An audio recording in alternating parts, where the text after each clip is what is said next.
Hello my dear students, welcome to example. नमस्कार, good afternoon. कैसे हैं आप सभी बच्चे?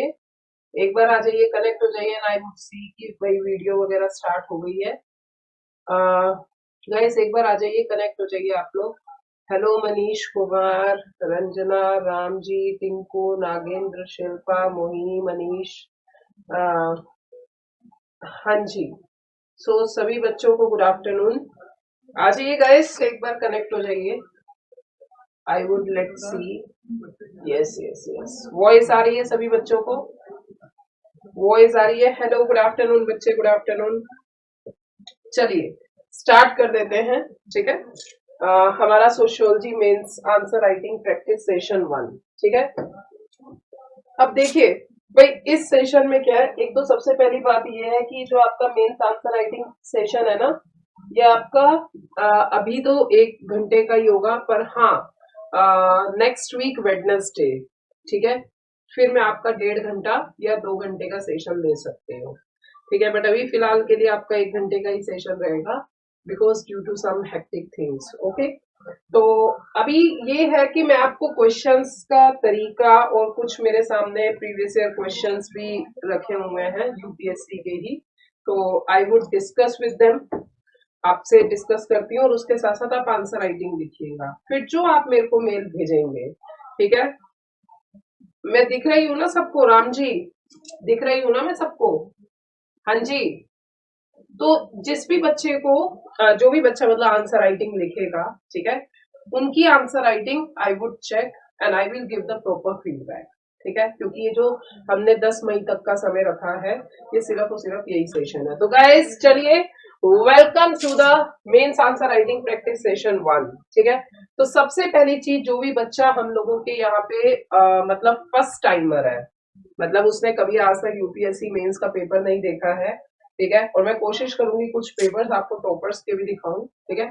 और इसी के साथ साथ जो बच्चा ऐसा है कि हाँ भाई बच्चों ने कभी आंसर राइटिंग की नहीं है, बट मैं ये कहती हूँ कि हाँ, आप लोगों ने ग्रेजुएशन तो किया है, ग्रेजुएशन तो भाई यूपीएससी का स्टूडेंट करता ही है, ठीक है। तो ग्रेजुएशन में क्या होता था कि हम लोगों के पास क्वेश्चन आता था और हम कैसे भी आंसर लिखते थे, ठीक है। बट अब क्या है कि यूपीएससी में आप लोगों का एक तो कॉन्टेम्प्ररी चीजें आती हैं और दूसरा आपको टू द पॉइंट आंसर लिखना होता है, ठीक है। वेरी गुड, ठीक है। तो चलिए अब हम क्वेश्चन डिस्कशन स्टार्ट करते हैं, ठीक है। अब जैसे प्रीवियस ईयर क्वेश्चंस का ही मैं डिस्कशन सबसे पहले आप लोगों के साथ शुरू कर रही हूँ और फिर उसके बाद हम लोग आगे बढ़ते हैं। फॉर्मेट किस तरीके से रखना चाहिए, क्या आपका तरीका होना चाहिए, सब मैंने फर्स्ट वीडियो में बताया था। मैंने आपको कहा था कि अगर आपको अच्छा स्कोर लेना है, if you want to good score in the mains paper, ठीक है, गुड स्कोर, अगर आपको अच्छा मेंस में स्कोर लेना है, एक तो आपका कंटेंट जो है वो टू द पॉइंट होना चाहिए, कंटेंट आपका टू द पॉइंट होना चाहिए, प्लस में आपकी प्रेजेंटेशन अच्छी होनी चाहिए, ठीक है। प्रेजेंटेशन अच्छी होनी चाहिए और एग्जाम्पल आपके करंट के होने चाहिए। बस अगर आपके पास ये चीजें हैं तो आप मेंस में अच्छा स्कोर कर सकते हो, ठीक है। एक ही कहते हैं मैम प्लीज मेरा टेस्ट चेक कर देना। हाँ बिल्कुल, आपका टेस्ट लिया जाएगा तो करा जाएगा। चलिए क्वेश्चन डिस्कशन शुरू करते हैं। मेरे सामने 20 और 21 का पेपर मैंने लिया है, ठीक है।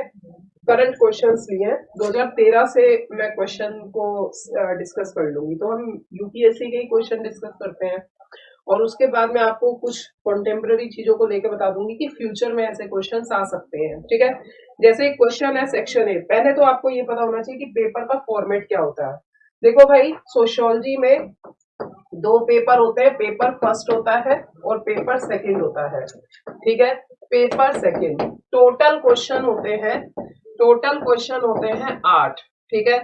टोटल क्वेश्चन होते हैं 8। इसमें सेक्शन ए होता है। सेक्शन ए क्या होता है? सेक्शन ए में फर्स्ट से लेके 4 क्वेश्चन होते हैं और सेक्शन बी होता है, सेक्शन बी में क्वेश्चन नंबर 5, 6, 7, 8, 4 क्वेश्चन यहाँ होते हैं, 4 क्वेश्चन यहाँ होते हैं। यहाँ पे फर्स्ट क्वेश्चन आपका कंपलसरी होता है और बाकी में से आपको रेस्ट करने होते हैं कोई से भी 4 क्वेश्चन। तो मतलब आपको 8 क्वेश्चन टोटल होते हैं, जिसमें से आपको अटेम्प्ट करना होता है कोई से भी 5 क्वेश्चन। कोई से भी 5 क्वेश्चन आपको अटेम्प्ट करने होते हैं, ठीक है। सेम थिंग आपके पेपर सेकंड का होता है। पेपर फर्स्ट आपका 250 मार्क्स का होता है। सिमिलरली आपका पेपर सेकंड जो है ये आपका 250 मार्क्स का होता है, ठीक है बच्चे। इसमें भी टोटल क्वेश्चन जो है, टोटल क्वेश्चन आपको 8 होते हैं। 2 सेक्शन में बटा होता है, सेक्शन ए और सेक्शन बी में। सेक्शन ए में 4 क्वेश्चन होते हैं, सेक्शन बी में 4 क्वेश्चन होते हैं, जिसमें से पहला क्वेश्चन कंपलसरी होता है और बाकी में से आप कोई से भी 4 क्वेश्चन अटेम्प्ट कर सकते हैं। तो ये भी 250 नंबर, ये भी 250 नंबर, एक ही दिन में आपका पेपर होता है, तो पूरे दिन में आपका 500 नंबर का क्वेश्चन खत्म हो जाता है, ठीक है। सबसे अब दूसरी बात, बच्चे कहते हैं कि मैम आप टर्मिनोलॉजी से रिलेट करके आप हमें बता दीजिए कि आंसर कैसे लिखना है, ठीक है। जब भी आप आंसर लिखेंगे तो आंसर राइटिंग करने का सबसे पहला तरीका होता है कि इसका फॉर्मेट क्या होना चाहिए। फॉर्मेट सबसे ज्यादा इंपॉर्टेंट है, ठीक है। फॉर्मेट किस तरीके से होना चाहिए, क्योंकि फॉर्मेट से हमारा प्रेजेंटेशन भी बनता है और फॉर्मेट से हम एक एक्यूरेट कंटेंट की तरफ भी बढ़ते हैं। ऐसा नहीं बला बला जो हमारे दिल में आता जा रहा है सब हम लिखते जा रहे हैं, हम उससे भी बच जाते हैं। अब फॉर्मेट क्या कहता है, फॉर्मेट कहता है सबसे पहला आपका होना चाहिए छोटा सा ब्रीफ इंट्रोडक्शन, ठीक है। ये छोटा सा सेक्शन होना चाहिए। जैसे फॉर अभी मैं एक क्वेश्चन लूंगी तो आपको पता चल जाएगा। ब्रीफ इंट्रोडक्शन का मतलब होता है you should not talk about in a 1 page, in a half page, no, that doesn't require. एक छोटा सा इंट्रोडक्शन होना चाहिए, उसके बाद फिर आपकी थीसिस होनी चाहिए। बच्चे थीसिस का मतलब क्या होता है कि जो आपसे पूछा गया है, ठीक है, बॉडी पार्ट, जो आपसे क्वेश्चन पूछा गया है उसका बॉडी पार्ट, मतलब आप कोई भी चीज बता रहे हैं तो उसका पॉजिटिव बता रहे हैं, नेगेटिव पॉजिटिव बता रहे हैं, उसका बॉडी पार्ट क्या है, जो भी आपका आर्ग्यूमेंट है, ठीक है, तो आप वो बताएंगे। फिर उसके बाद नेक्स्ट होता है आप कोई भी चीज बता रहे हैं उसके कॉन्स क्या है, ठीक है। एक प्रॉपर मैं आपको बता रही हूँ कि जैसे आपने बॉडी पार्ट बताया, बॉडी पार्ट में जैसे मान लीजिए क्रिटिकल एनालाइज के ऊपर क्वेश्चन आ गया, तो क्रिटिकल एनालाइज में आप किस तरीके से आंसर राइटिंग करेंगे। पहले आपने शॉर्ट में इंट्रोडक्शन दे दिया छोटा सा, अभी देखेंगे क्वेश्चन देखेंगे तब आपको और अच्छा पता चलेगा। दूसरा आपका क्रिटिकल एनालाइज में पक्ष और विपक्ष दोनों तर्क बोले जाते हैं। जब भी पेपर में क्रिटिकल एनालाइज आता है, वो क्रिटिकल एनालाइज आता ही आता है, चाहे जीएस का पेपर हो चाहे सोशियोलॉजी का पेपर हो। तो आपने जो भी पेपर में पूछ रहा है उसके पक्ष में भी बात करनी है, उसके विपक्ष में भी बात करनी है, ठीक है। जैसे एनआरसी के ऊपर क्वेश्चन आया तो एनआरसी का पक्ष क्या है, एनआरसी का विपक्ष क्या है।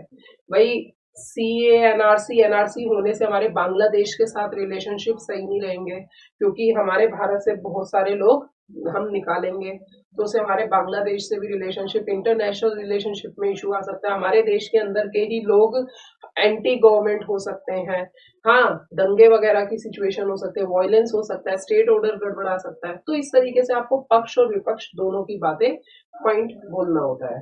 तो ये पूरा का पूरा जो सेक्शन है, ये पूरा का पूरा सेक्शन आपका बॉडी पार्ट के अंदर ही आ जाता है। फिर उसके बाद फाइनल में, अब जीएस के पेपर में क्या करते थे हम लोग, कंक्लूजन भी लिखते थे, ठीक है, एंडिंग करते थे।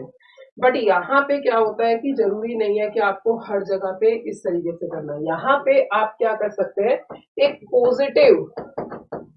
पॉजिटिव आउटकम देके बात को एंड करनी है आपको, लास्ट की 2-3 लाइंस करके पॉजिटिव आउटकम देके एंड कर देनी है, ठीक है।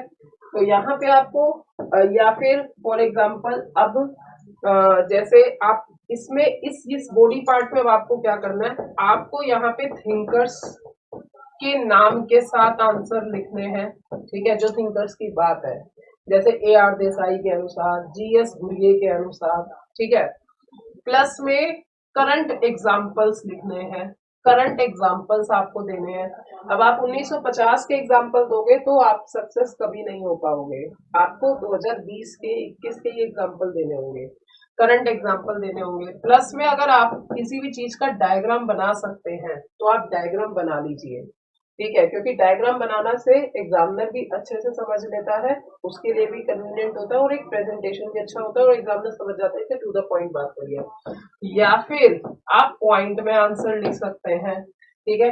पॉइंट में आंसर लिखने का सबसे बड़ा बेनिफिट ये होता है कि बच्चा आलतू फालतू नहीं लिखता है, क्योंकि जब वो एक पॉइंट लिख चुका है तो दूसरा पॉइंट कुछ और ही लिखेगा, ठीक है, तो उसमें रिपीटिशन ऑफ स्टेटमेंट से बच जाता है।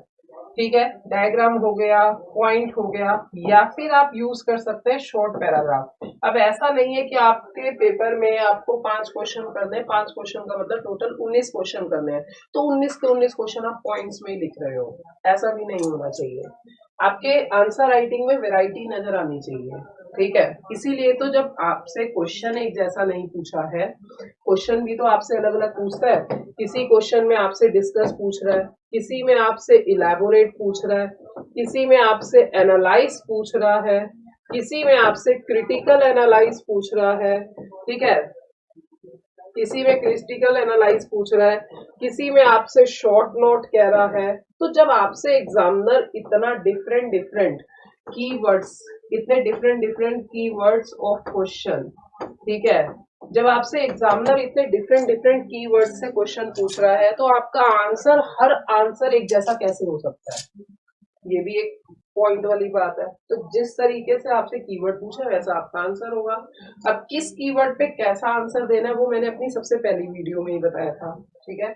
अगर आप लोगों ने मेरी स्टार्टिंग से सारी वीडियोस देखी है तो आप लोग अच्छे से समझ पाएंगे। चलिए अब आगे बढ़ते हैं, अब आगे बढ़ते हैं, क्वेश्चंस को लेते हैं थोड़ा, जिससे आपका और अच्छा कॉन्सेप्ट बन सके। 2020 का ही पेपर मेरे सामने है, ठीक है। अब यहाँ पे कह रहा है इलैबोरेट, क्वेश्चन है elaborate, elaborate A R Desai, elaborate A R, ये 2020 का ही पेपर है, A R Desai's perspective, A R Desai's perspective to the study of Indian society, to the study of Indian society, ठीक है भाई।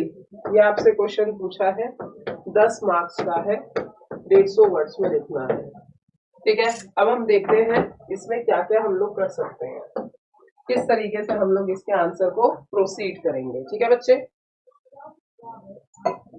सबसे पहला स्टेटमेंट है इलैबोरेट, मतलब एग्जामिनर कह रहा है दिल खोल के लिखो। इलैबोरेट का मतलब व्याख्या करो, अच्छे से लिखो। किसके बारे में अच्छे से लिखना है?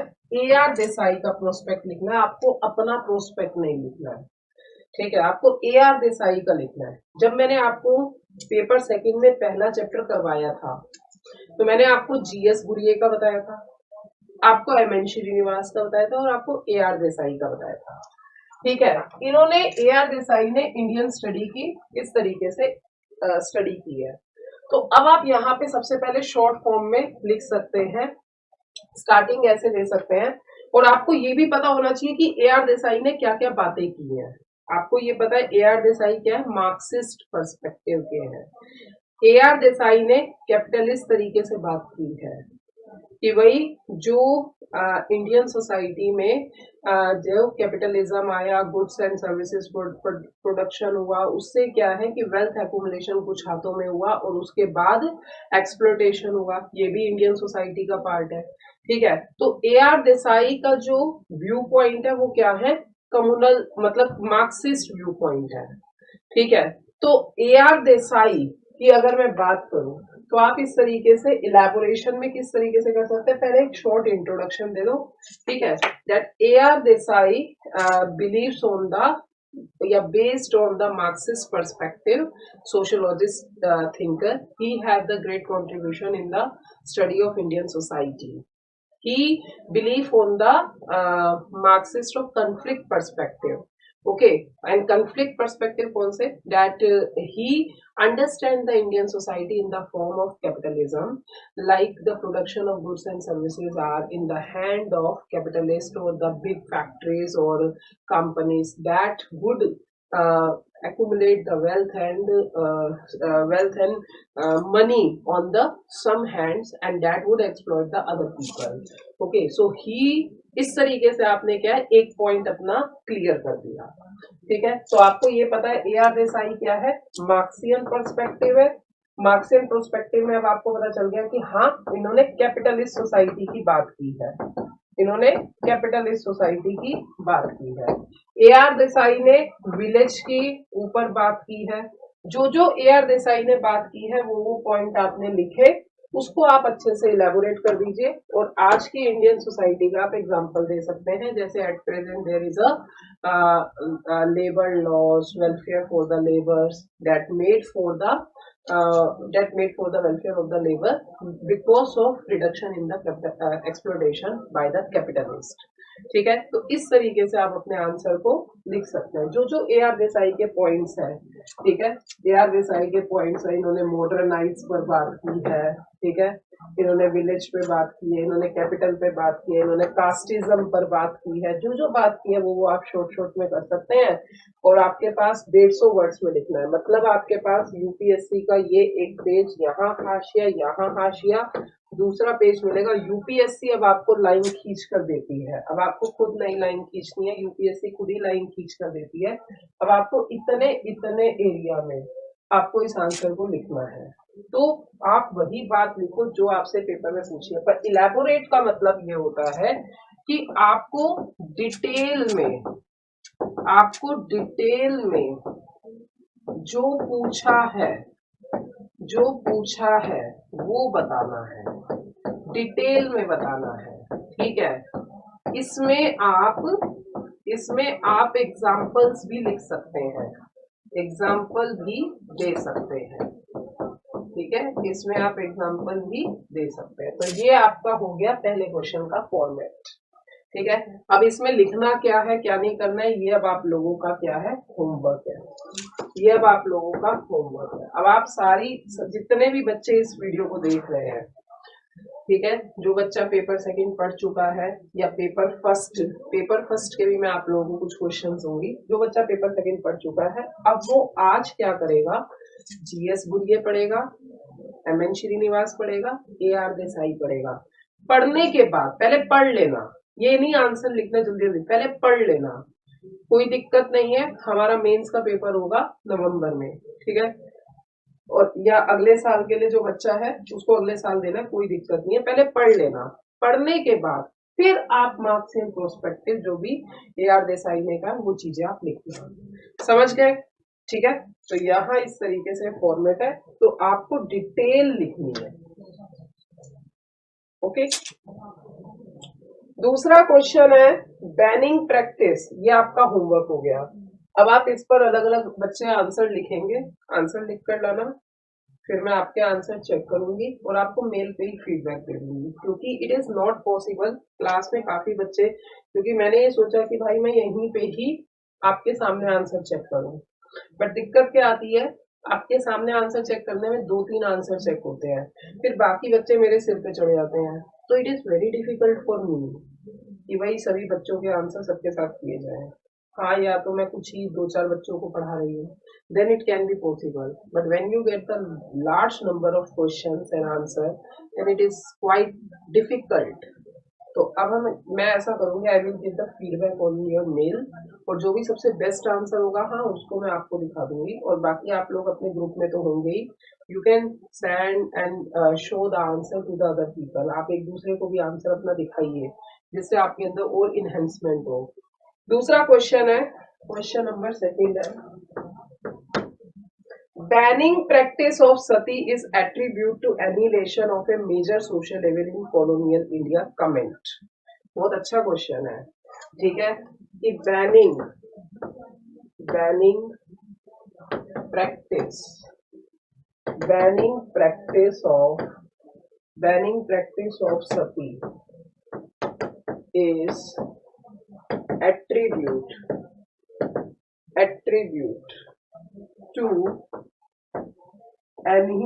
annihilation of major social evil in colonial India, comment, 150 words 10 marks. ठीक है भाई, अब यहाँ पर देखते हैं इस क्वेश्चन को हैंडल करते हैं कैसे होगा। बैनिंग प्रैक्टिस, हिंदी में मैं एक बार पढ़ देती हूँ। हिंदी में क्या लिखा है? औपनिवेशिक भारत में सती प्रथा को समाप्त करना एक प्रमुख सामाजिक कुरीति या बुराई का सर्वनाश करना था। इस पर आपको टिप्पणी देनी है। ठीक है, जब वर्ड आ जाता है कमेंट, ठीक है, कमेंट वर्ड आ जाता है तो कमेंट वर्ड का मतलब है आप अपने विचारों से बताओ, आप अपने विचारों से आंसर दीजिए। ठीक है, अगर वर्ड आ जाता है कमेंट, अगर मान लीजिए ऐसा क्वेश्चन आ गया कि एम.एन. श्रीनिवास ने संस्कृताइजेशन डिसंस्कृताइजेशन की बात बहुत सही कही है, कमेंट, तो इसका मतलब ये है कि आप अपने विचारों पे बताइए कि यस एम.एन. श्रीनिवास ने संस्कृताइजेशन का है, तो संस्कृताइजेशन में आज बहुत सी ऐसी लोअर कास्ट है जो अपनी डिग्निटी लाइफस्टाइल के लिए वो अपर कास्ट के चीजों को अटेन करती है, और सेम डिसंस्कृताइजेशन है। ठीक है, शिल्पा कहती है मैम थोड़ा हिंदी में भी बोलिए। अच्छा, हिंदी में मैंने क्वेश्चन बोल दिया बच्चे कि औपनिवेशिक समय पर, मतलब अंग्रेजों के समय पर, अंग्रेजों को उपनिवेश कहते हैं, उपनिवेश कॉलोनियल पीरियड, उपनिवेश के समय पे सती प्रथा को समाप्त किया गया, तो ये एक बहुत बड़ी सामाजिक बुराई का सर्वनाश था। आप कमेंट कीजिए। तो बच्चे जब इस तरीके का क्वेश्चन आता है तो कमेंट का मतलब होता है आपको अपने विचार देने हैं। एग्जामिनर एक्सपेक्ट कर रहा है कि आपने कॉन्सेप्ट समझ लिया, अब आप कॉन्सेप्ट को अपने तरीके से आर्टिकुलेट करके बताओ। अगर मैं अब ये क्वेश्चन आप लोगों को दूं तो मुझे लगता है जितने भी बच्चे वीडियो देख रहे हैं हर बच्चा अलग अलग तरीके से आंसर देगा। ठीक है, पर अब हम देखते हैं बैनिंग प्रैक्टिस ऑफ सती प्रथा, एनिलेशन, तो अब आप इसका आंसर किस तरीके से लिखेंगे? इसके आंसर को पॉइंट में लिखने की जरूरत नहीं है, इसके आंसर को आप पैराग्राफ में लिखेंगे। हर क्वेश्चन का स्टाइल अलग होता है, ये नहीं हर क्वेश्चन में पॉइंट डल रहा है, हर क्वेश्चन में डायग्राम बन रहा है। इसमें डायग्राम बनने की जरूरत नहीं है, इसको आप पैराग्राफ से निपटा सकते हो। ठीक है, इस क्वेश्चन को आप पैराग्राफ से निपटा सकते हो, कर सकते हो। इस वाले क्वेश्चन में आपने इंट्रोडक्शन दिया, वो इंट्रोडक्शन देने के बाद एक छोटा सा चार्ट बना सकते हो इस तरीके से, A.R. देसाई पर्सपेक्टिव, इस तरीके से A.R. देसाई ने क्या क्या कहा है वो आपने 3-4 पॉइंट बता दिए, फिर पैराग्राफ में लिख दिया या फिर पॉइंट्स में दे दिया। हर क्वेश्चन के लिखने का तरीका अलग होता है। ठीक है, अब यहाँ पे किस तरीके से लिखोगे? यस, शुरुआत होगी यहाँ से। हाँ, ये बिल्कुल सही बात है कि औपनिवेशिक समय पर सती प्रथा खत्म हुई तो बहुत बड़ी सामाजिक बुराई खत्म हुई थी, हम इस बात से सहमत है। फिर आप अब अपनी बात बोलो कि सती प्रथा एक तरह से नरसंहार था। जब किसी भी महिला की पति की डेथ हो जाती थी तो महिला को जीवित रहते हुए उसके पति के शव के साथ उसे भी जला दिया जाता था, तो ये एक तरह से बहुत ही बड़ी सामाजिक कुरीति थी हमारे पितृसत्तात्मक समाज में, क्योंकि इससे महिला को एक तरह से शोषण सहना पड़ता था, और एक जिंदा व्यक्ति जब आग की लपेट में जलता है सामाजिक रीति रिवाज के नाम पे, तो वो समाज के लिए भी कलंक है। पर उस कलंक को समझने के लिए हमारा समाज उतना उस तरीके से जागरूक नहीं था, तो उस जागरूकता के लिए राजा राम मोहन राय, विलियम बेंटिक के समय पर एक बहुत ही मुख्य कानून बना, सती प्रतिबंधन कानून 1929-1930, जिससे नरसंहार, मतलब ये जो नरसंहार है इसे समाप्त किया गया। और इसी के साथ साथ ये कहना भी बिल्कुल उचित है कि ये मुख्य सामाजिक बुराई में से एक है। क्यों? क्योंकि अगर महिला जीवित रहेगी तो महिला जीवित रहेगी तो जागरूकता के साथ साथ वो समाज में उत्थान में भागीदारिता दे सकती है। परंतु यहाँ पे जिंदा जलाने से क्या है, महिला को द्वितीय माना जाता है पुरुष से, और महिला का शोषण भी होता है, तो उससे महिला के अंदर कभी भी जागरूकता नहीं आती है, और रीति रिवाज के नाम पे समाज में, पितृसत्तात्मक समाज में पुरुषों की ही एक डोमिनेशन बना रहता है। तो अब देखो मेरे पास ये क्वेश्चन क्वेश्चन आया तो मैंने इस तरीके से एकदम से बोल दिया, मैंने किसी बुक को नहीं पढ़ा, ठीक है, मैं कोई पहले प्रैक्टिस करके नहीं आई, टू बी वेरी फ्रैंक, मेरे पास अभी टाइम ही नहीं था उतना। कल मैंने ब्रेन स्ट्रोमिंग के लिए टाइम लिया, बट अनफॉर्चुनेटली वो ब्रेन स्ट्रोमिंग के लिए टाइम मुझे मिल ही नहीं पाया। क्यों? क्योंकि मुझे उस ऑफिस का आज सुबह मैराथन थी, तो उस मैराथन के लिए मेरे को पूरे क्वेश्चन सेटल करने थे, तो पॉलिटी की मैराथन दी थी मैंने, तो मेरे पास टाइम ही नहीं मिल पाता है। तो अब मेरे पास ये क्वेश्चन आया और मैंने इमीडिएट आंसर दे दिया, समझ रहे हो? इस तरीके से अब आपकी क्लास में जितने बच्चे हैं उन बच्चों का अलग अलग आंसर होगा। इसीलिए तो मैं हमेशा हर बार ये कहती हूँ, जो आंसर लिखते हो आप अदर बच्चों से भी डिस्कस किया करो, क्योंकि हर बच्चे के ओपिनियन अलग होते हैं, तो जिसका बेस्ट ओपिनियन है उससे आपकी भी नॉलेज फर्निश होगी, ठीक है?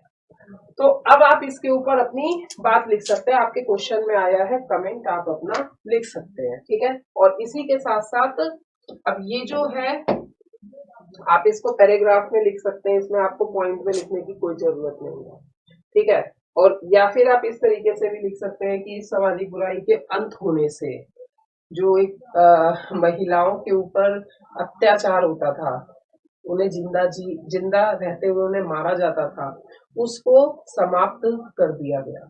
और इसी के साथ साथ फिर विधवा पूर्ण विवाह की तरफ आगे समाज बढ़ा, फिर महिला शिक्षा की बात हुई, और सबसे पहली महिला की शिक्षा ही 1894 में शुरू हुई। तो इस समय पे जब सती प्रथा होती थी तब तो महिलाओं को शिक्षित करना माना ही नहीं जाता था कि महिला लिंग को भी शिक्षा देना उचित है। तो उसी से ही समझा जा सकता है कि महिलाओं की स्थिति कितनी शोचनीय होती थी।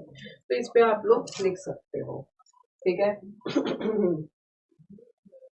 ओके, हाँ, बॉबी चौहान हिंदी में भी लिख दिया करो मैम। अच्छा, चलिए, एक्चुअली मैंने एक लैंग्वेज में लिख दिया है, दूसरा मैं बोल देती हूँ, तो आई थिंक इतना तो अब आप समझ ही सकते हो, बाकी आप देख लेना, खुद भी आपके पास पेपर है। तो ये सेकंड क्वेश्चन क्या है बच्चे, आप लोगों के होमवर्क में है, ठीक है? सभी बच्चों के लिए होमवर्क है ये वाला क्वेश्चन। अब इस पे सभी बच्चे लिखेंगे। क्वेश्चन नंबर तीसरा।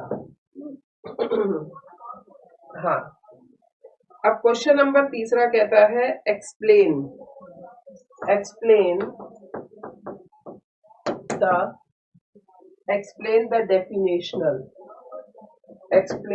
definitional problem concerning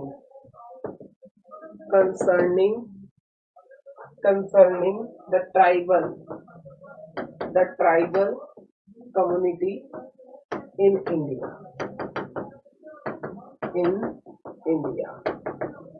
150 words 10 number, ठीक है? अब आपसे ये क्वेश्चन पूछा गया है, ठीक है?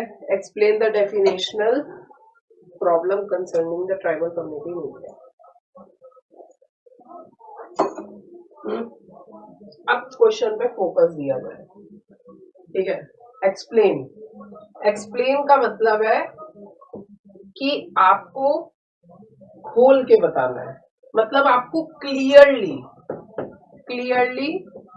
और टू द पॉइंट स्ट्रिक्ट होके आंसर देना है, ठीक है? अब यहाँ पे कह रहा है definitional problem community of tribal community in India, ठीक है? तो आपको जनजातियों की समस्याएं क्या डेफिनेशनल तरीके से बतानी है, एक्सप्लेन करनी है। तो आप सबसे पहला लिखेंगे भाषाई आधार पर, लिंग्विस्टिक प्रॉब्लम है कि भाई ये जो आदिवासियों की भारत में 1500 भाषाएं हैं, और 1500 में से बहुत सारी ऐसी भाषाएं हैं जो आदिवासियों की है, जो कि संविधान में रिकॉग्नाइज नहीं है, ठीक है? और दूसरा ये है कि क्षेत्रीय रूप से वो अपने आप को आइसोलेटेड मानते हैं, वो अपने आप को हिस्सा नहीं मान पाते हैं। क्यों? क्योंकि उनके अंदर उनका जो उनका रहन सहन का सांस्कृतिक तरीका है, उनकी वेशभूषा है, वो सब अलग है। दूसरा ये है शिक्षा का अभाव है, क्योंकि वो नेचर से ज्यादा लव करते हैं, they are not believe on the city things, शहरों की। अब आप इसे ना अपने तरीके से भी लिख सकते हो। ठीक है, शिक्षा का अभाव है, यहाँ पे शिक्षा का अभाव है, अपने अधिकारों से वंचित है। ठीक है, तो अब आपने ये चीज लिखी कि भाई ऐसे ऐसे ऐसे ऐसे प्रॉब्लम्स हैं। अब प्रॉब्लम्स के बाद एक लास्ट में आप क्या कर सकते हो, पॉजिटिव आउटकम कर सकते हो कि आज भारत में जनजातियों की समस्याओं को समाधान करने के लिए भारत सरकार ने प्रॉपर कदम उठाए हैं।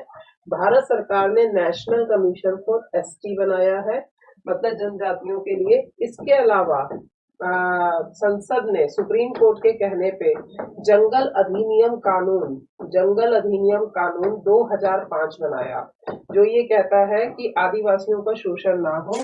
तो इसके लिए जो भी आदिवासी 25 साल व 25 साल से अधिक उस ट्राइबल क्षेत्र में रह रहा है, वहां की भूमि, वहां के जंगल, वहां का कृषि पर उस आदिवासी का अधिकार है। तो आज राज्य सरकार, केंद्र सरकार ऐसा नहीं कर सकती आदिवासियों की एरिया को खत्म करके वो अपना कुछ भी बना सकती है।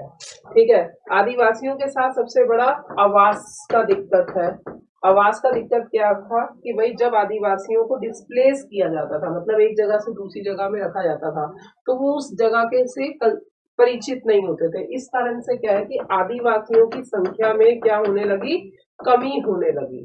ठीक है, और फिर लास्ट में पॉजिटिव आउटकम दे दिया कि भारत सरकार ने एनसीएसटी जंगल अधिनियम कानून 2005, पेसा कानून 1996 में ये पेसा एक्ट बनाया कि अब पंचायती और ग्राम सभा जो है वो आदिवासी क्षेत्र में भी होगी। और इसके अलावा मिनिस्ट्री ऑफ होम अफेयर ने बहुत ही अच्छी पॉलिसी 2019 में बनाई है, PVTG, particular vulnerable tribal group.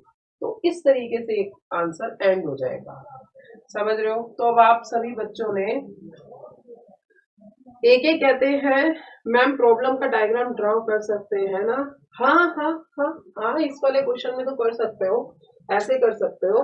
Definitional problem concerning to the tribal community in India, सबसे पहले भाषाई आधार पे, फिर उसे लिख देना 5-6 लाइनों में, फिर सांस्कृतिक रूप से, फिर शिक्षा का अभाव, फिर आवास, हैबिटेट का डिस्प्लेस होने के कारण हैबिटेट उनका अलग हो जाता है, वो उस कल्चर से परिचित नहीं होते, इससे उनकी संख्या कम होने लग गई, अपने आप को शोषित पाते हैं। ठीक है, तो ये चीजें, ये डेफिनेशनल इशू ही तो है, डेफिनेशनल इशू ही तो है ये सारा। ठीक है, इस तरीके से आपने लिखा और फिर लास्ट में पॉजिटिव लिख दो। परंतु आज भारत सरकार आदिवासियों के लिए बहुत ही ज्यादा कंसर्न है। ठीक है, और उसके लिए क्या किया जा रहा है, ये कानून बनाए गए हैं, ये आज कर रही है। अब ये आपकी पुस्तकों में नहीं लिखा हुआ है, अब ये 2019 का कानून है। तो ये चीजें ये आप अभी के में आंसर में जोड़ो, तो फिर एग्जामिनर भी आपको अच्छे मार्क्स देगा। अगर आप आंसर को 1950 की पुस्तकों की तरह लिखोगे तो एग्जामिनर भी आपको 1-2 नंबर में ही नंबर खत्म कर देगा, काट देगा कि चलो ठीक है। तो अब ये वाला क्वेश्चन क्या है, आपका होमवर्क है। पर मेरे प्यारे बच्चों, इन क्वेश्चन को अटेम्प्ट करने से पहले, क्योंकि हाँ, अच्छा, शिल्पा कहती है मैम आपको देखना होता है तो बिहार चैनल पे आ जाती है, बहुत बढ़िया। अच्छा, एक चीज और है, क्या बताने वाली थी यार, मैं दिमाग से ही निकल गया। हाँ, ये चीज मैं बोलने वाली थी, एकदम से ना वो मत करना, मतलब हब्बड़ गब्बड़ होता है ना, हाय मैं अपने आप आंसर लिखूं, ये करूँ वो करूँ, ऐसा मत करना। आराम से पहले टॉपिक को पढ़ लेना। क्यों? क्योंकि आप जीरो से हीरो बनने के प्रक्रिया में है। ऑलरेडी हीरो तो एक अलग है, अभी आप हीरो बनने की प्रक्रिया में है, समझ रहे हैं। कोई दिक्कत नहीं है, अगर ट्राइबल का क्वेश्चन आया है आप पढ़ लो। आप ऐसा करो, पहले फर्स्ट 20 क्वेश्चन जो जो आपको मैं दे रही हूँ, आप पहले से उसके बारे में पढ़ लो। पहले 20 क्वेश्चन आप पहले, जो भी मैं आपको पहले 20 क्वेश्चन आप खुद लिखेंगे और मैं आपको ऐसे फॉर्मेट समझाऊंगी, आप खुद पढ़ लो, पहले अच्छे से पढ़ लो। ठीक है, मिनिस्ट्री का कुछ साइट से पढ़ना है पढ़ लो, मेरे नोट से पढ़ना है पढ़ लो, ठीक है, गूगल से कुछ देखना है देख लो, कोई दिक्कत नहीं, अच्छे से देख लो, पढ़ लो टॉपिक। पहले 20 क्वेश्चन आप लोग पहले टॉपिक पढ़ना, फिर आंसर लिखना। पर 20 क्वेश्चन के बाद क्वेश्चन देखा तो अपने आप आंसर देखना। पर ये चीजें तभी होती है जब आपने सिलेबस को भी अच्छे से पढ़ा हुआ है और करंट की चीजें भी आपको अच्छे से पता है। पेपर सेकंड में ऐसा है, अब आपने अब देखो ये वाला क्वेश्चन है, ये क्वेश्चन एक सिंपल सेंस का क्वेश्चन है, प्रॉब्लम ऑफ इंडिया का है। अब ये क्वेश्चन तो यूपीएससी ने अपने सिलेबस में डाला ही नहीं था कि सती से रिलेटेड भी कुछ है, बस यूपीएससी के सिलेबस में ये है नेचर ऑफ इंडियन सोसाइटी। अब ये सेकंड चैप्टर का क्वेश्चन है, समझ रहे हो। सेकंड चैप्टर में सिंपल सी बात पूछी थी कि भाई there is a problem of India during colonial period, क्या आया था ना, सेकंड चैप्टर मैंने पढ़ाया था आपको, तो मैंने पॉइंट्स बताए थे, ऐसा ऐसा ऐसा ऐसा हुआ था। उसमें से एग्जामिनर ने क्या किया, बस एक पॉइंट उठा के क्वेश्चन बना के पूछ लिया, समझ रहे हो। तो अब इस पे आपने अगर अच्छे से पढ़ा हुआ है तो आप अपने विचार बता सकते हैं। अब ऐसे वाले क्वेश्चन में आप अपने विचार क्या बताएंगे, इसमें तो एग्जामिनर कह रहा है यार दे सही बताओ। आई थिंक अब आप समझ पा रहे हैं कि सिर्फ आपके अपने से भी कुछ नहीं चलेगा, सिर्फ बुक का ऊपर डिपेंड होके भी कुछ नहीं चलेगा, आपको दोनों चीजें साथ साथ रखनी होंगी, क्योंकि आपके पेपर में एक क्वेश्चन एग्जामिनर अगर आपका रटा रटाया क्वेश्चन पूछ रहा है तो दूसरा क्वेश्चन वो आपके खुद के दिमाग का पूछ रहा है, ठीक है। तीसरा क्वेश्चन अगर एग्जामिनर फिर बुक का पूछ रहा है तो चौथा क्वेश्चन फिर आपके दिमाग का पूछेगा। आई होप अब आप यूपीएससी के नेचर को समझ पा रहे हैं कि यूपीएससी क्वेश्चंस किस तरीके से पूछता है, कैसे पेपर सेट करता है, ठीक है। ओके चलिए बच्चे, ठीक है, तो इस तरीके से आप ये आंसर दे सकते हैं। ये आपका हो गया तीसरा क्वेश्चन होमवर्क में। चौथा क्वेश्चन होमवर्क, ठीक है। और हाँ एक चीज और है, मैं आप लोगों को फीडबैक दूंगी, प्लस में आप लोगों का जूम सेशन भी कुछ लूंगी। जूम सेशन से क्या है, आप लोगों को बता दिया जाएगा कि भाई हाँ यहाँ पे आपकी मिस्टेक है, या इस तरीके से आप आंसर करना, इस बच्चे का आंसर अच्छा है, इस बच्चे का आंसर और बच्चे भी देख लेना। तो हो सकता है मैं आपको आज कुछ क्वेश्चन दूं, उसके बाद मैं आपका जूम सेशन भी लूंगी, ठीक है बच्चे। चलिए तीसरा क्वेश्चन हो गया, चौथा क्वेश्चन देखते हैं।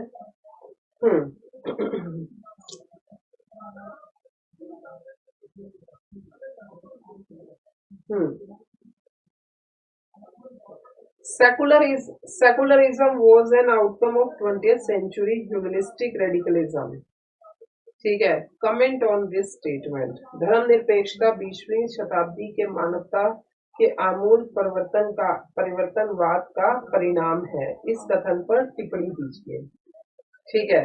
अब आपसे ये पूछ रहा है कि जो आज 20th ह्यूमनिस्टिक, देखिए secularism was an outcome of 20th century humanistic radicalism, okay, बहुत अच्छा क्वेश्चन है ये। अब यहाँ पे मैं क्वेश्चन लिख देती हूँ, secularism was an outcome of 20th century humanistic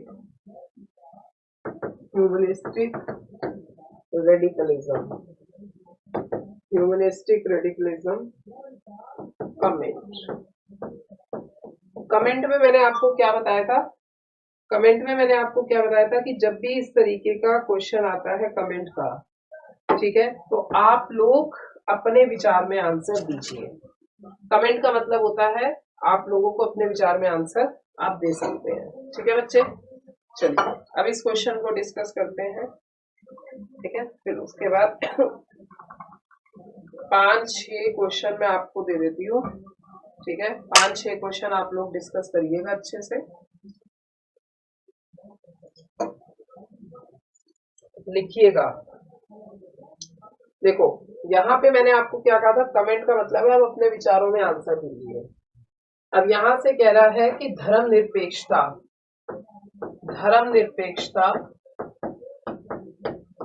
20वीं शताब्दी में मानव 20वीं शताब्दी में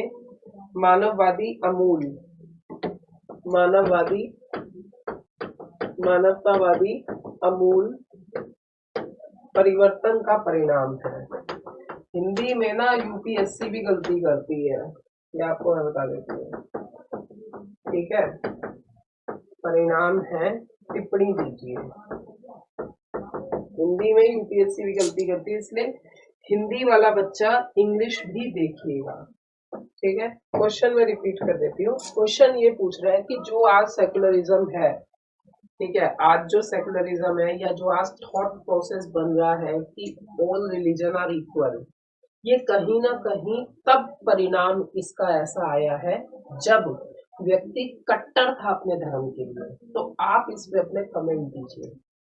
अब आप इस क्वेश्चन को देखेंगे, आप नहीं समझ पाएंगे 101%। अब मैंने आपको आसान शब्दों में बता दिया, अब आप आंसर लिख लेंगे, ठीक है। तो अब आपको क्या करना है, पेपर में पूछना है कमेंट, मतलब क्या, अपने विचार में आंसर देना है, अपने विचार से आंसर लिखना है। अब इस क्वेश्चन में ये कह रहा है कि पहले का मानव कट्टरवादी था, जिसका परिणाम ये निकला कि आज धर्मनिरपेक्ष है, या आज व्यक्ति सभी धर्मों को बराबर सोच रहा है। तो अब आप इसका आंसर ऐसे देंगे, यस इट इज ट्रू, ये बात बिल्कुल सही है। अगर हम उपनिवेश के समय पर देखें, बंगाल विभाजन के समय पर देखें, तो फूटालू शासन दलों के अंतर्गत हिंदू मुसलमानों को अलग किया गया और व्यक्ति एक सांप्रदायिकता के अंतर्गत चपेट में आ गया था। हिंदू मुसलमान के कई दंगे ऐसे हम भारत में देख सकते हैं। इवन पाकिस्तान भी जो बना वो भी सांप्रदायिकता का एक परिणाम था। तो पहले औपनिवेशिक समय पर सांप्रदायिकता का नंगा नाच होता था, क्या आप अन्य शब्दों में भी लिख सकते हैं। तो जिस कारण से, जैसे आप ब्रिटिशर्स के अधिनियम भी देख लीजिए, मोल्डे मिंटो रिफॉर्म 1909, उसमें भी सांप्रदायिकता की जड़ शुरू की गई। और जब हमारा भारत आजाद हुआ उसके बावजूद भी सांप्रदायिकता खत्म नहीं हुई। हालांकि हमारे संविधान में धर्मनिरपेक्षता की शुरुआत की गई और ये धर्मनिरपेक्षता संविधान में आर्टिकल 25 क्लाउज 2 अनुच्छेद 25 सब क्लाउज 2 के अंतर्गत धर्मनिरपेक्षता की बात को परिभाषित किया गया। और ये परिभाषित इसलिए किया गया ताकि हमारा जो भारत है ये समान रहे, बराबर रहे, इक्वल रहे, सबको स्वतंत्रता मिले। हमारे भारत में धर्म के नाम पर दंगे ना हो। भारत ने चूज किया अपने आप को धर्मनिरपेक्ष राज्य, जबकि अन्य पाकिस्तान है वो एक इस्लामिक राज्य है। तो राज्य क्या है उस पर डिपेंड करता है वहां के नागरिकों की सोच क्या होगी। तो कहीं ना कहीं हम उपनिवेशिक परिणामों, उपनिवेशिक सांप्रदायिकता को देख चुके हैं। उसके बाद हमारे संविधान निर्माताओं ने आज इस पर धर्मनिरपेक्षता पर अपनी बातें रखी हैं और धर्मनिरपेक्षता पे टिके हैं। परंतु आजादी के बाद भी हमारा भारत पूरे तरीके से धर्मनिरपेक्ष नहीं हो पाया। परंतु आज 21वीं सेंचुरी में लोगों की सोच धीरे धीरे सेकुलरिज्म की तरफ हो रही है, धर्मनिरपेक्षतावादी हो रही है, ठीक है। आज भी आप देख सकते हैं हिंदू मुस्लिम दंगे, मुजफ्फरनगर दंगा, या फिर इसके अलावा आप ये देख सकते हैं जैसे 2019 में CAA NRC हिंदू मुस्लिम। तो इस तरीके से बाबरी मस्जिद केस, ये भी धर्मनिरपेक्षता पे बहुत बड़ी चोट है। तो भारत आज धर्मनिरपेक्षता की अवधारणा पे टिका हुआ है, परंतु फिर भी पूरे तरीके से भारत में धर्मनिरपेक्ष नहीं है। इस तरीके से अपने आंसर को कर दीजिए, क्योंकि आपसे तो पेपर में कमेंट पूछा है ना, आपसे तो पेपर में कमेंट पूछे कि आप अपने विचार बताओ। अब मेरे ख्याल से अगर मैं आपको ये क्वेश्चन देती तो आप लोग चकरा जाते हैं। आप लोग कहते यार कहाँ से क्वेश्चन आ गया, मैडम ने नहीं पढ़ाया, कहाँ से क्वेश्चन आ गया। आप लोगों का रिएक्शन ऐसा होता। But do you know UPSC के पेपर में कहाँ इस तरीके की चीजें सिलेबस में लिखी हुई है। तो यहाँ पे जो पेपर आता है ना वो एनालिटिकल पेपर आता है। वही बात है, सिर्फ एनालिटिकल करोगे तो भी कुछ नहीं कर पाओगे, सिर्फ बुक के ऊपर डिपेंड रहोगे तो भी कुछ नहीं कर पाओगे। दोनों आपको मिक्स करते हुए चलना पड़ेगा। अब इस क्वेश्चन का आंसर अब आपको समझ में आ गया, कितने अच्छे से आंसर आप दे सकते हैं, ठीक है। कि भाई सही बात है, मानव पहले कट्टर था, कट्टरवाद होने के बाद तब जाके धर्मनिरपेक्ष एक परिणाम है। तो हम इस बात से सहमत हैं। आई थिंक अब सब बच्चे समझ पा रहे होंगे। के शर्मा कहते हैं मैम क्या करूं, मुझे क्लास नहीं मिली ओल्ड वाली, प्लीज हेल्प मी। अरे रब्बा, तुम्हारे लिए तो भाई मैंने पता नहीं किन किन को बोल दिया, फिर भी आपको नहीं मिल रहा। तो बच्चे अब मैं आज अभी इवन मैं आप काम करो, एक काम करो, मेरे को 1:20 पे कॉल करना, ठीक है? 1:20 पे कॉल करना, मैं कॉन्फ्रेंस कॉल लेके आपकी बात करा दूंगी। शिल्पा कहती है मैम आपसे मिलने का सोचते ही रहे, आप मुखर्जी नगर से नोएडा चले गए। हाँ हाँ, मुखर्जी नगर से नोएडा एग्जाम्पल आ गया है। मैम कुछ स्टूडेंट का क्लास में चेक कर दीजिएगा, पूछना जूम मीटिंग में। चलो ठीक है, देखते हैं आपकी क्लास में कितने बच्चे एक्टिव है, क्या है क्या नहीं है। बाकी शिल्पा जी ये है कि जितने क्वेश्चन का मैं आपको फॉर्मेट दे रही हूँ, आपको मैं खुद कह रही हूँ भाई, पहले 20 क्वेश्चन का फॉर्मेट मैं आपको खुद दूंगी, ठीक है? मुंह से बोल के तो एक तरह से मैं आपको आंसर भी हिंट दे रही हूँ, ठीक है ना? और आपको खुद भी मैं ये बात बोल रही हूँ कि पहले 20 क्वेश्चन के लिए आप पर्टिकुलर कंटेंट भी पढ़ो, क्योंकि आपका प्रोसेस है जीरो से हीरो बनने वाला, समझ रहे हो? तो आप पढ़ो, पर्टिकुलर एक टॉपिक भी पढ़ लो अच्छे से, फिर आप उसके बाद आंसर लिखो। और आंसर का फॉर्मेट कैसा रहेगा वो मैंने आपको डिस्कशन में बता ही दिया है, किस तरीके से आपको अपना फॉर्मेट रखते हैं, ठीक है? तो आप इस आंसर को अच्छे से लिख सकते हैं, 150 वर्ड्स में लिख लोगे, ठीक है?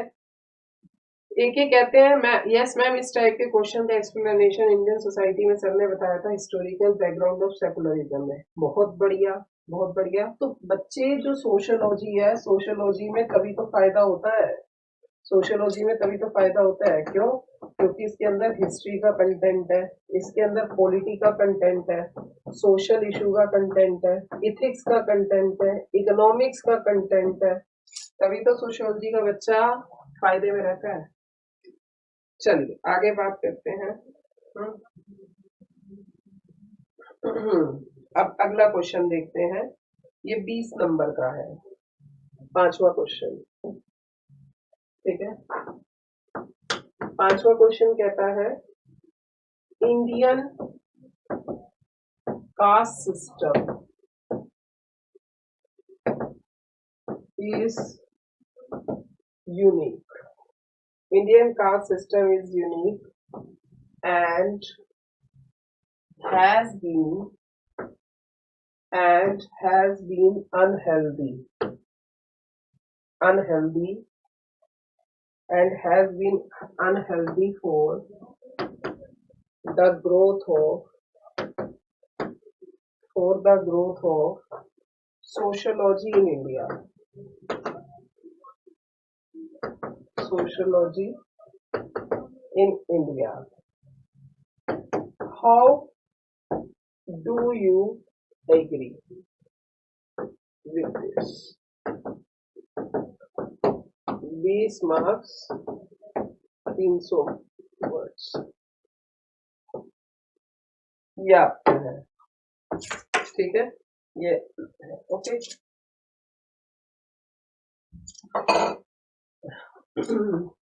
के शर्मा जी मैं आपको खुद कॉल कर दूंगी, ठीक है? एक्चुअली हम नंबर नहीं दे सकते हैं अपना स्टूडेंट्स को, I will call you.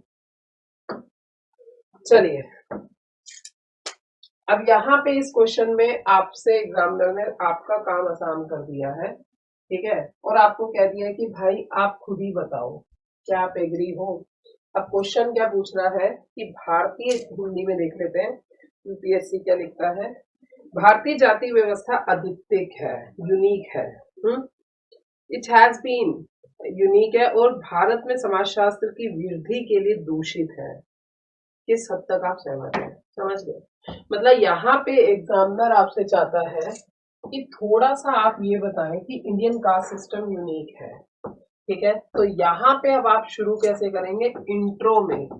Intro में आप जीएस भुरिये से बात रख सकते हैं, आप AR देसाई से बात रख सकते हैं, ठीक है?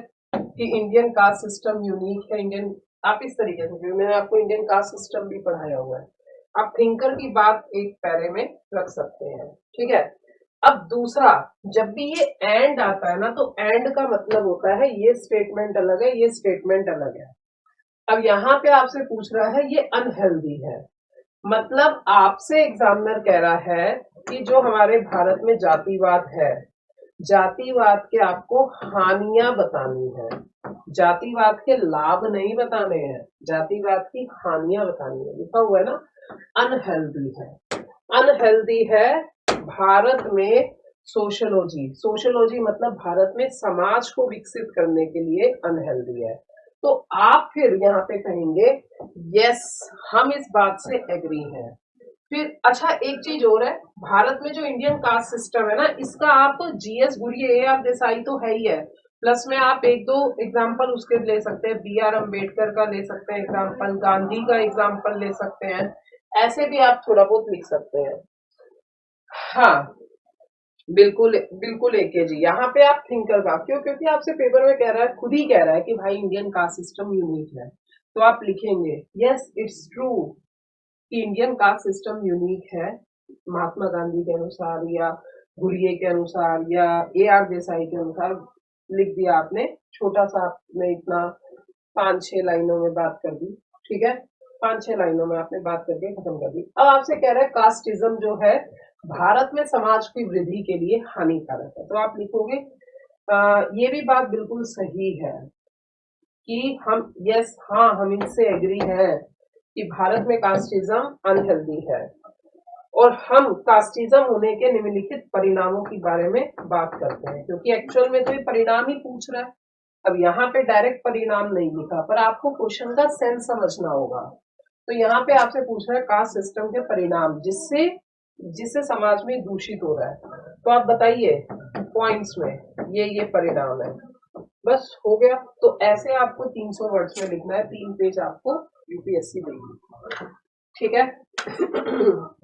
अब कास्ट सिस्टम भी आपका होमवर्क के अंदर आ गया है, ठीक है, ये पूरा यूपीएससी का ही पेपर ले रही हूँ मैं, ठीक है। ओके, डन,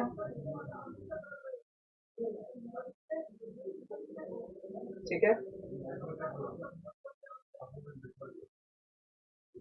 अच्छा एक क्वेश्चन और है, क्वेश्चन नंबर 6, क्वेश्चन नंबर 6 कहता है कि discuss discuss the dynamics of migrant worker, discuss the dynamics of migrant worker in India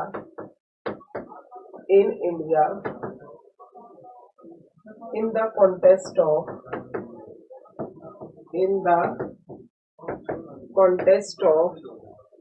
corona pandemic, in the context of corona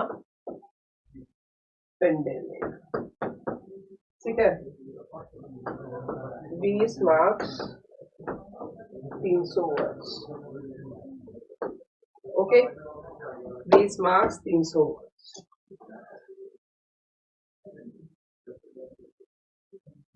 okay.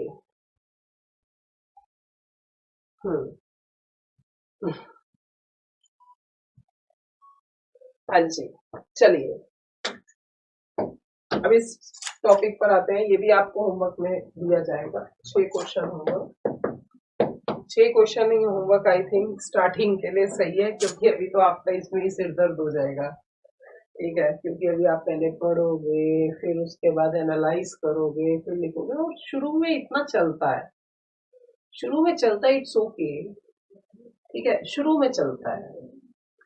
आप एक काम करिएगा कि मतलब 1 महीने इसी तरीके से आप करिए, मैं लिख कर देती हूँ जो सोशियोलॉजी में टॉप किया है ना, जब आप दूसरे महीने में एंटर करेंगे, आप उस टॉपर से टक्कर करने लगेंगे, ठीक है। टॉपर आसमान से नहीं आया है, किसी धरती का जीव है, ठीक है। वो टॉपर टॉपर इसलिए बना, एक फैक्टर है उसकी स्कूली एजुकेशन अच्छी होगी, दूसरा फैक्टर उसके पास प्रॉपर अवेयरनेस है, तीसरा फैक्टर वो खुद भी हार्ड वर्किंग है, चौथा उसके पास मेंटर अच्छे हैं, तो ये सारे फैक्टर मिला के वो टॉपर टॉपर बना है, टॉपर कोई एलियन नहीं है। और एक ऐसा बच्चा जिसको जो मतलब कुछ भी नहीं है वो बेचारा कैसे करे? तो उसके पास एक सबसे बड़ा फैक्टर होता है हार्ड वर्क, ठीक है। उसके पास फैक्टर होता है डेडिकेशन, उसके पास फैक्टर होता है कि वो कंसिस्टेंसी बनाए रखे, उसके पास फैक्टर होता है कि उसके पास जो संसाधन है उसका वो प्रयोग करे। सोशल मीडिया के अंदर आप गवर्नमेंट रिपोर्ट पढ़ सकते हैं, गूगल से आपको कोई कॉन्सेप्ट देखना आप वो देख सकते हैं। तो एक नॉर्मल गांव का बच्चा इन फैक्टर से भी टॉप कर सकता है, ठीक है। तो टॉपर बनने के लिए आपको कोई दूसरे ग्रह से आने की जरूरत नहीं है, आप इसी ग्रह में टॉपर बन सकते हैं, ठीक है। चलिए भाई, इतनी बात तो बच्चों को पता चल गई है कि भाई अब ये फैक्टर कोई नहीं कहेगा मैं गांव का हूँ या मेरे पास ये नहीं है या वो नहीं है तो मैं ये नहीं कर पाऊंगा वो नहीं कर पाऊंगा, पता नहीं कैसे आंसर लिखा जाता है, पता नहीं टॉपर कैसे लिखते हैं, ये सारी बात छोड़ो भाई, टॉपर को छोड़ो। क्या पता इसी क्लास में कोई टॉपर आ जाए अगला, ठीक है। जो टॉपर होते हैं उनको खुद नहीं पता होता हम टॉप करेंगे। तो UPSC is very unpredictable. UPSC आप एवरेज हो, खत्म दिमाग है, you can crack the UPSC. UPSC के लिए सिंपल फंडा है, revision revision revision, practice practice practice, consistency consistency consistency, test paper test paper test paper, that's all, बस यही है फंडा। तो अंत में क्या निकल कर आता है जोड़, रिवीजन प्रैक्टिस, समझ रहे हो। और आपको ये मैं यूपीएससी के क्वेश्चन दिखा रही हूँ, तो पहले 20 क्वेश्चन का फॉर्मेट मैं आपको बताऊंगी जिसमें आपके सब तरीके के क्वेश्चन होंगे, 20 मार्क्स के, 10 के, 2013 का कोई क्वेश्चन होगा, कोई 15 का होगा, कोई 16 का होगा, कोई 20 का होगा, सब तरीके के क्वेश्चन होंगे, ठीक है। और कोई चीज आप नहीं कर पा रहे हो तो आप खुद ही फाइंड आउट कर सकते हो। तीसरा, आपको फॉर्मेट बताया जाएगा, पहले 20 क्वेश्चन का बनाइए, बनाने के बाद आई विल डू चेक, उसके बाद फिर आप क्वेश्चन खुद सारे प्रैक्टिस करिए, ठीक है। अब देखते हैं इस वाले क्वेश्चन में। अच्छा, इसका हिंदी देख लेते हैं एक बार, यूपीएससी में क्या लिखा है।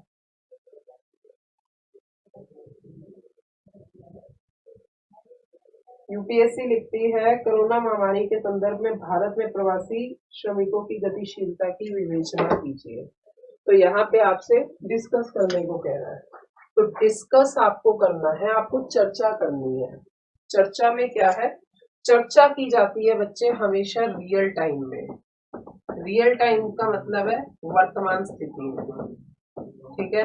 वर्तमान स्थिति में आप चर्चा कर रहे हो इस सेक्शन में। अब माइग्रेंट वर्कर गए हैं कोरोना पेंडेमिक में, तो आप उनकी डायनेमिक्स का मतलब है एक जगह से दूसरी जगह गए, तो आप चर्चा कीजिए। तो आप इसमें बताइए कि 2020 में, जब इंट्रोडक्शन पार्ट दीजिए पहले, कि 2020 से कोरोना महामारी ने एक बहुत ही गंभीर रूप ले लिया, जिसने सिर्फ महिलाओं, बच्चों, वृद्ध, कर्मचारी, दुकानदार, फुटकर दुकानदार को ही अपने जाल में नहीं फंसाया, अपितु माइग्रेंट वर्कर पर सबसे बुरा प्रभाव पड़ा है, ठीक है। स्कूल के विद्यार्थियों के पर माइग्रेंट वर्कर पे सबसे बड़ा प्रभाव पड़ा है, ठीक है। 2020 में कहीं ना कहीं सरकार के प्रशासन की असामान्यता होने के कारण या पूरा प्रॉपर प्रबंधन ना होने के कारण सरकार ने तुरंत लॉकडाउन लगा का घोषणा करी, और उस घोषणा में सबसे ज्यादा प्रभाव पड़ा माइग्रेंट वर्कर को। तो माइग्रेंट वर्कर को कोरोना वायरस के दौरान 2020-21 में निम्नलिखित डायनेमिक से गुजरना पड़ा, ठीक है। सबसे पहला उनका, वो डेली बेसिस अर्निंग पे जीवित रहते हैं। ये वाला क्वेश्चन है ना, ये योजना में आया था, ठीक है। योजना में इनके बारे में डिस्कस था, और सेम वही आर्टिकल उठा के यूपीएससी ने पेपर में डाल दिया। ये योजना में आया था, 10 रुपए की योजना आती है, ऐसे पीडीएफ भी आपको मिल जाएगी। तो मैं आपको एक सजेशन देती हूँ, कोरोना के बारे में आप एक बार पढ़ भी लेना। तो योजना के अंदर भी पॉइंट्स में ही लिखा है, गवर्नमेंट ने सारे पॉइंट्स में ही लिखे हैं कि डेली वेज अर्नर जो होते हैं, आज कमाया आज खाया, कल के लिए वो बचा के नहीं रखते हैं। सरकार ने इमीडिएट कर दिया, उनका रोजगार चला गया और ना उनके पास प्रॉपर आश्रय है। तीसरा, उनके अंदर एक डर पैदा हो गया कि उनको अपने घर जाना है, अपने गांव जाना है, ये बीमारी फैलेगी या उनको अपने घर जाना है, तो प्रॉपर प्रबंधन ना होने के कारण वो पैदल ही चल पड़े। और पैदल चलने के कारण जो गर्भवती महिलाएं थी, बच्चे थे और लड़कियां थी, उनको सबसे ज्यादा प्रॉब्लम झेलनी पड़ी। चौथा, माइग्रेंट वर्कर में से पैदल चलने के कारण, भूखमरी के कारण कई लोग ऐसे ही मौत के घाट भी उतरे, कई कई लोगों की मृत्यु भी हुई। ठीक है। और उसके बाद इस तरीके से जो जो आपको समस्याएं दिख रही हैं, दिखी उस समय पर, ये योजना में आया हुआ आर्टिकल। ठीक है, तो आप उस तरीके से अपने आंसर को अच्छे से लिख सकते हैं। तो 20 नंबर का है, 20 नंबर का अगर आपने 10 से 15 पॉइंट्स लिख दिए और अंत में आपको लिखना होगा यहाँ पे क्या कि यदि सरकार का प्रबंधन, प्रशासन का प्रबंधन सही हो और माइग्रेंट वर्कर के साथ अगर सहानुभूति रखी जाती तो उनको शायद इस कोरोना महामारी में इन समस्याओं का सामना झेलने में एक अलग ताकत मिलती। ठीक है, तो फिर उसके बाद आप लिख सकते हो 2021 में सरकार ने पहले से ही, जब दोबारा से सेकेंड वेव आई थी, तो सरकार ने इनके लिए बसेस वगैरह की प्रबंधन कराया। याद है ना, योगी सरकार ने और इवन सरकार ने वंदे मातरम मिशन चलाया। ये सारी चीजें भी आप छोटा मोटा लास्ट में वो भी लिख सकते हो, क्योंकि शुरू में नहीं लिख सकते हो, क्योंकि शुरू में तो पेपर में खुद ही आपसे कह रहा है कि आप कोरोना पेंडेमिक के डायनेमिक्स, माइग्रेंट वर्कर को क्या प्रॉब्लम्स आई, गतिशीलता, वो डिस्कस करनी है। समझ रहे हो? तो लास्ट में तो हम इसलिए करते हैं कि वी आर पॉजिटिव। समझ रहे हो? तो इस तरीके से आप कर सकते हो। अब ऐसे क्वेश्चन में, इस तरीके के क्वेश्चन में you do not use thinker. आपको इस तरीके के क्वेश्चन में थिंकर का नाम यूज करने का कोई मतलब नहीं बनता है। ठीक है, इसमें थिंकर का नाम यूज करने की कोई जरूरत नहीं है। इसमें आप थिंकर का नाम यूज करो, इसमें थिंकर का नाम यूज करो। ठीक है, इसमें आप थिंकर का नाम यूज कर भी सकते हो, नहीं भी कर सकते हो। यू कैन और कैन नॉट, कर भी सकते हो, नहीं भी कर सकते हो, कोई फर्क नहीं पड़ेगा। ठीक है, इसमें आप थिंकर का यूज करो। ठीक है, इसमें आपको यूज करना होगा। ऐसे वाले क्वेश्चन में आपको यूज नहीं करना होगा। ठीक है, ऐसे वाले क्वेश्चन में तो खुद ही कहा है भाई ये थिंकर है, इसके बारे में बता दो, दैट्स ऑल। ठीक है, तो मैंने आज आपको जो भी बच्चे हमारी क्लास में कनेक्ट हैं, ठीक है, जो भी बच्चे हमारी क्लास में कनेक्ट है, मैंने आज आपको 6 क्वेश्चंस के फॉर्मेट्स दे दिए हैं। ठीक है, 6 क्वेश्चन के फॉर्मेट दे दिए हैं। और दूसरी चीज ये है बच्चे, आप इन 6 क्वेश्चंस को करिए। ठीक है, अब आप इन 6 क्वेश्चंस हैं जो भी बच्चे, क्योंकि बच्चे देखिए हम लोग जो तैयारी कर रहे हैं वो जीरो से हीरो की कर रहे हैं। अगर मैं आपको मान के चल लूं कि आप हीरो हो तो फिर तो कोई मतलब ही नहीं बनता है, फिर तो आप कैसे भी लिख लो। आई थिंक अब आपको थोड़ा एक स्पेसिफिकली पता चला है डिस्कस में क्या है, कमेंट में क्या है, वो धीरे धीरे करके। और ये सारे पेपर के क्वेश्चन है, मेरे अपने क्वेश्चन नहीं है। तो कोई बच्चा ये नहीं कह सकता कि मैडम ये आसान क्वेश्चन है, मुश्किल क्वेश्चन है, फलाना क्वेश्चन है, ढिमकाना क्वेश्चन है। कोई बच्चा ऐसे नहीं बोल सकता, क्योंकि डायरेक्ट यूपीएससी के ही क्वेश्चन है। अब ये क्वेश्चन आसान है या मुश्किल है, ये यूपीएससी ने पूछा है। बच्चा कह रहा है बफरिंग आ रही है। बच्चे बफरिंग नहीं है, बफरिंग नहीं है बच्चे, सही है यहाँ पे। ठीक है, बफरिंग नहीं है। आप लोग रिफ्रेश कर लीजिए एक बार रिफ्रेश कर लीजिए। विजिबल है? तो बच्चे ये ध्यान रखिएगा, ये 6 क्वेश्चन है, आप लोगों के पास टाइम है। ठीक है, अब आप लोगों का जूम सेशन लूंगी मैं। ठीक है, जूम सेशन लिया जाएगा आप लोगों का, और इस तरीके से क्लास का टाइम होगा। जब भी क्लास का टाइम होगा आपको पहले बता दिया जाएगा।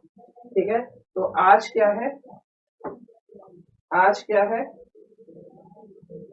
देखिए बच्चे, आज है थर्सडे, फ्राइडे, सैटरडे कल का दिन आपको मिल रहा है। ठीक है, कल का दिन आपको मिल रहा है।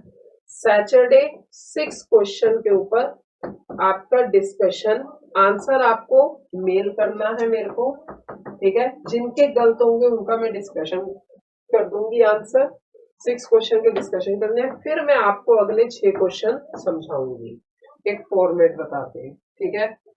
ठीक है, तो मेल करना है आपको upasna.example@gmail.com, यहाँ पे आपको मेल करने अपने आंसर, ठीक है। Okay guys, done. देख लीजिए भाई, अब आपको ये फॉर्मेट समझ में आए हैं या नहीं आए हैं, या कोई डाउट है अभी भी तो पूछ लीजिए, एनी डाउट।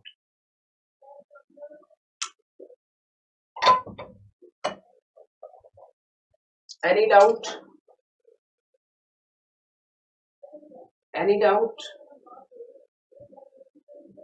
हाँ जी, मोहिनी गुप्ता, MK, AK, टिंकू, बॉबी, शिल्पा, के शर्मा, बॉबी चौहान, कोई बच्चे किसी में डाउट?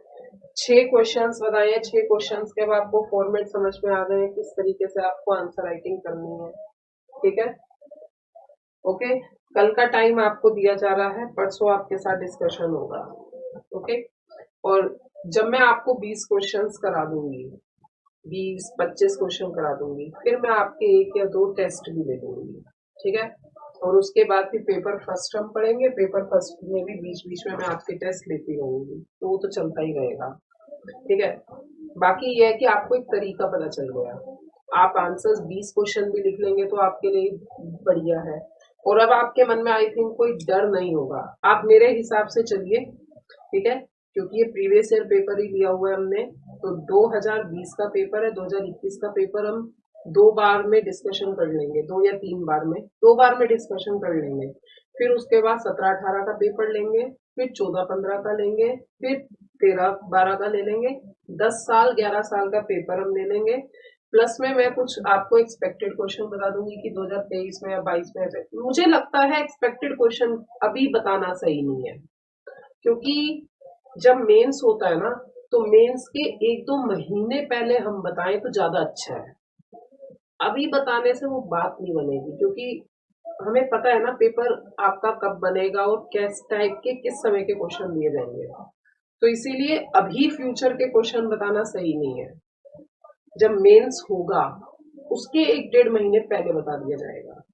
और योजना क्या क्या क्या मेन इंपॉर्टेंट योजना है, सारी योजना नहीं पढ़नी है, कुछ कुछ जैसे कोरोना के ऊपर आ गया तो इसके ऊपर पढ़ लिया, या मान लीजिए कोई हॉट मुद्दा चल रहा है तो उसके ऊपर पढ़ लिया आपने।